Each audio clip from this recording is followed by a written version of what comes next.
প্রিয় মুক্তিকামী ছাত্র জনতা, আমরা দেখতে পাচ্ছি যে আমাদের এই অভ্যুত্থান এবং বিপ্লবের পরেই দেশে অরাজকতা নাশকতা করছে ফ্যাসিস্ট এবং তাদের দোসররা।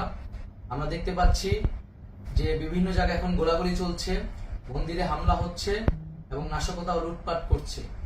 আমরা মনে করি আমাদের যে ছাত্র নাগরিকদের অভ্যুত্থান তাকে নস্যাৎ করার জন্যই পরিকল্পিতভাবে এই ধরনের ঘটনা ঘটানো হচ্ছে।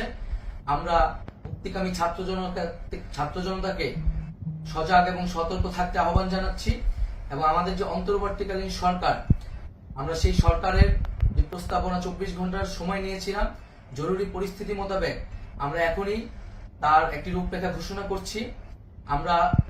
আমরা সিদ্ধান্ত নিয়েছি যে সর্বজন গ্রহণযোগ্য আন্তর্জাতিক খ্যাতিসম্পন্ন নোবেল পুরস্কার বিজয়ী ডক্টর মোহাম্মদ ইউনূসকে প্রধান উপদেষ্টা করে অন্তর্বর্তীকালীন সরকার গঠন করা হবে এবং ডক্টর মোহাম্মদ ইউনূসের সাথেও আমাদের কথা হয়েছে। তিনি ছাত্র জনতার আহ্বানে বাংলাদেশকে রক্ষা করতে এই গুরু দায়িত্ব নিতে সম্মত হয়েছে। আমরা সকালের মধ্যেই আমরা এই সরকার গঠনের প্রক্রিয়া দেখতে চাই। রাষ্ট্রপতির কাছে আহ্বান থাকবে যে দ্রুত সময়ের মধ্যে ডক্টর মোহাম্মদ ইউনূসকে প্রধান উপদেষ্টা করে অন্তর্বর্তীকালীন সরকার গঠন করা হোক এবং এই অন্তর্বর্তীকালীন সরকারের বাকি সদস্যদের নামও আমরা সকালের মধ্যে ঘোষণা করব।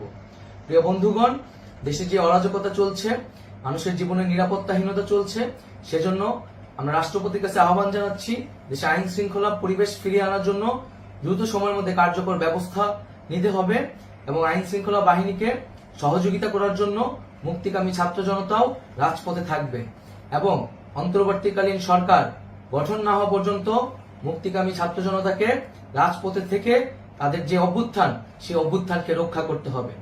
প্রিয় বন্ধুগণ, আমরা রক্ত দিয়েছি, শহীদ হয়েছি। আমাদের যে প্রতিশ্রুতি একটি নতুন বাংলাদেশ গঠন করার জন্য, সেটিকে আমাদের অবশ্যই বাস্তবায়ন করতে হবে এবং অবশ্যই ছাত্র জনতার প্রস্তাবিত সরকার বাদে কোনো ধরনের সরকার কিন্তু মেনে নেওয়া হবে না। আমরা বলেছি কোনো ধরনের সেনা শাসিত সরকার অথবা সেনা সমর্থিত সরকার অথবা এই ফ্যাসিস্টদের দোসরদের কোনো বিটিম সরকার কিন্তু আমরা মেনে নেব না। কোনো গণবিরোধী সরকারকে মেনে নেওয়া হবে না। ছাত্র জনতার অভ্যুত্থানকারী যে প্রস্তাবিত সরকার, অন্তর্বর্তীকালীন সরকার, যেটা আমরা সিদ্ধান্ত উপনীত হয়েছি ডক্টর মোহাম্মদ ইউনূসকে প্রধান উপদেষ্টা করে এই সরকার গঠন করা হবে, সেই সরকারকেই বাস্তবায়ন করতে হবে অবিলম্বে। আগামীকাল সকাল থেকে সকলকে আহ্বান জানাচ্ছি রাজপথে থাকার জন্য এবং আমাদের যে সাম্প্রদায়িক সম্প্রীতি এবং রাষ্ট্রীয় সম্পদ রক্ষা কমিটির ঘোষণা হয়েছে বৈষম্যবিরোধী ছাত্র আন্দোলনের নেতৃত্বে, সকল পাড়ায় পাড়ায় এলাকায় এলাকায় সেই কমিটি পাহারায় থাকবে। আমাদের সংখ্যালঘু কমিউনিটিকে আমাদের রক্ষা করতে হবে, রাষ্ট্রীয় সম্পদ এবং এই দেশকে রক্ষা করতে হবে আমাদের।